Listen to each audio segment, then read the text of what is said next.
பாருங்க, இயேசு கிறிஸ்து 100% தேவன். ஆனால் அவர் இந்த உலகத்துக்கு வரும்பொழுது எப்படி வந்தாரு?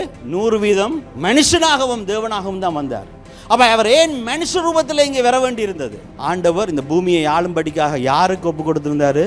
மனுஷனுக்கு தான் ஒப்பு கொடுத்திருந்தார். மனுஷன் யார்? மனுஷன் ஆவி இருக்கின்றது, மனுஷனுக்கு ஆத்மா இருக்கின்றது, ஆனால் மனுஷனுக்கு சரீரம் இருக்கின்றது.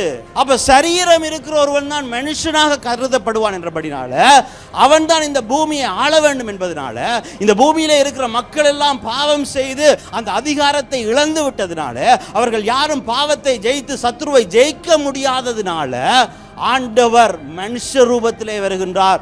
ஏனென்றால் ஆண்டவர் உண்மை உள்ளவர், அவர் சொன்ன வாக்க மாறாதவர். நீங்கள் பல்கி பெருகி கீழ்ப்படுத்தி ஆண்டு கொள்ளுங்கள் என்று சொன்ன பொழுது அவர் அது எங்களுக்கு, ஜனங்களுக்கு, மனுஷர்களுக்கு கொடுத்த வாக்குத்தத்தம். அதனால ஆண்டவர் இயேசு கிறிஸ்து மனுஷ ரூபத்திலே இந்த இடத்துல வந்து அவர் தனக்கான நேரத்துக்காக நாங்கள் வெயிட் பண்றார்.